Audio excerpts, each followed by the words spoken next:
भागवत भगवान की है आरती, पापियों को पाप से है तारती। श्री भागवत भगवान की है आरती, पापियों को पाप से है तारती। श्रीमद्भागवत महापुराणाय द्वितीय स्कंध द्वितीय अध्याय। श्रीशुक उवाच एवं पुराधारण्योत्म्योनि नष्टां स्मृति प्रत्युत्वर्त तुष्ठात तथा ससजेर मोघदृष्टि यथायाप्यात् प्राज्ञ व्यवसाय बुद्धि। सुखदेव गोस्वामी ने कहा, इस ब्रह्मांड के प्राकट्य के पूर्व ब्रह्मा के विराट रूप के ध्यान द्वारा श्री भगवान को प्रसन्न करके विलुप्त हो चुकी अपनी चेतना पुनः प्राप्त की, इस तरह वे सृष्टि की का पूर्ववत निर्माण कर सके। वैदिक ध्वनियों वेदवाणी को प्रस्तुत करने की विधि इतनी मोहने वाली है कि यह व्यक्तियों की बुद्धि को स्वर्ग जैसी व्यर्थ की वस्तुओं की ओर ले जाती है। बद्ध जीव ऐसी स्वर्गिक मायामयी वासनाओं के स्वप्नों में मड़राते रहते हैं, लेकिन ऐसे स्थानों में वे सच्चे सुख की प्राप्ति नहीं कर पाते।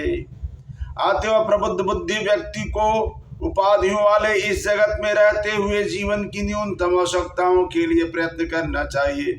उससे बुद्धिमता पूर्वक स्थिर रहना चाहिए और अवांछित वस्तुओं के लिए कभी कोई प्रयत्न नहीं करना चाहिए, क्योंकि वह व्यवहारिक रूप में यह अनुभव करने में सक्षम होता है और ऐसे सारे प्रयास कठोर श्रम के अतिरिक्त और कुछ नहीं होते। जब लेटने के लिए विस्तृत भूखंड पड़े हैं तो चारपाइयों और गद्दों की क्या आवश्यकता है। जब मनुष्य अपनी बाँह का उपयोग कर सकता है तो फिर तकिए की क्या आवश्यकता है। जब मनुष्य अपनी हथेलियों का उपयोग कर सकता है तो विभिन्न बर्तनों की क्या आवश्यकता है। जब पर्याप्त ओढ़न तथा वृक्ष की छाल उपलब्ध हो तो फिर वस्त्र की क्या आवश्यकता है। क्या सड़कों पर चीथड़े नहीं पड़े रहते? क्यों दूसरों का पालन करने के लिए, जीवित रहने के लिए वृक्ष अवदान में भिक्षा नहीं देते? क्या सूख जाने पर नदियां अब प्यासे को जल प्रदान नहीं करती? क्या अब पर्वतों की गुफाएं बंद हो चुकी हैं? या क्या अब उस सबसे परे सर्वशक्तिमान भगवान पूर्ण शरणागत आत्माओं की रक्षा नहीं करते?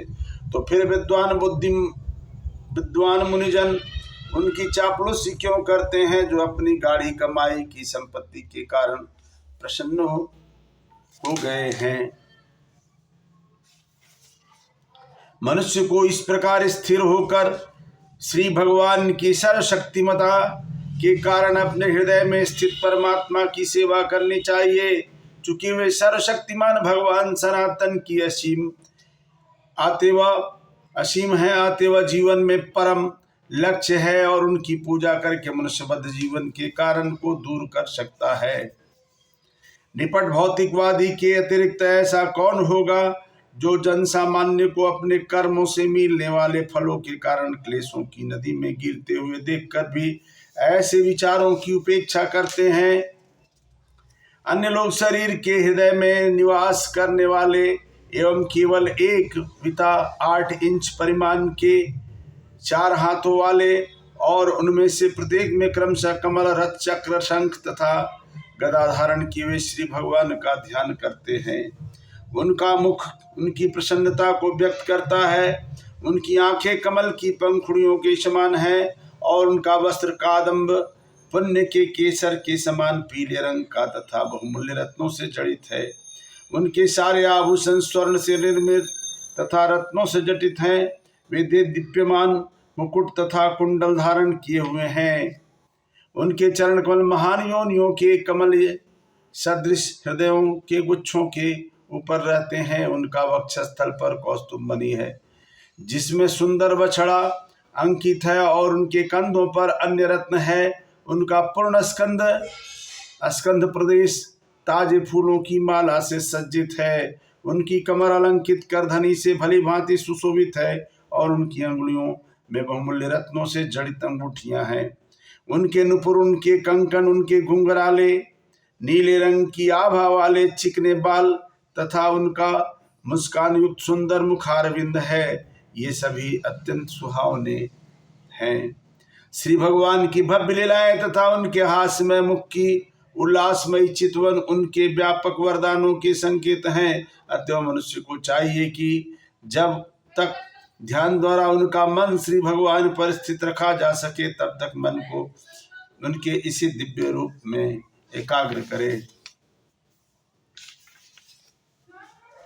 ध्यान की प्रक्रिया श्री भगवान के चरण कमलों से प्रारंभ करते हुए उनके हंसते हुए मुखमंडल तक ले जाए। इस तरह पहले ध्यान को चरण कमलों पर एकाग्र करे, फिर पिंडलियों पर, तब जांघों पर और क्रमशः ऊपर की ओर उठते जाएं।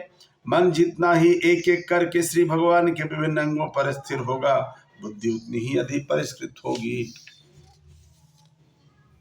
जब तक स्थूल भौतिकवादी व्यक्ति दिव्य तथा भौतिक दोनों ही जगतों के दृष्टा परमेश्वर की प्रेमा भक्ति विकसित न कर ले, तब तक उसे अपने कर्तव्यों को पूरा कर लेने के पश्चात श्री भगवान के विराट रूप का स्मरण तथा ध्यान करना चाहिए। हे राजन, योगी भी जब इस मानवीय ग्रह को छोड़ने की इच्छा करेंगे तो वह उचित काल या स्थान के विषय में व्यग्र हुए बिना सुविधापूर्वक अविचल भाव से आसन लगा ले और प्राणवायु को नियमित करके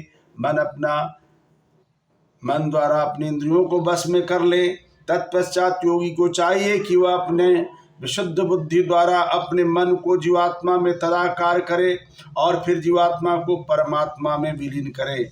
ऐसा करने के पश्चात पूरी तरह संतुष्ट जीव तुष्टि की चरम अवस्था को प्राप्त करता है, जिससे वह अन्य सारे कार्यकलाप बंद कर देगा और भगवान को प्राप्त होगा। प्रेम से बोलिए वृंदावन बिहारी लाल की जय, अयोध्या राम लला की जय, भुवन भास्कर सूर्य भगवान की जय, भूत भावन शंकर भगवान की जय, वीर बजरंग बली की जय, गंगा मैया की जय, यमुना मैया की जय, सरजू मैया की जय, भगवती माता की जय, ग्राम देवता की जय, कुल देवता की जय, स्थान देवता की जय, वास्तु देवता की जय, मातृ पितृ चरण कमलोभ्यो नमः।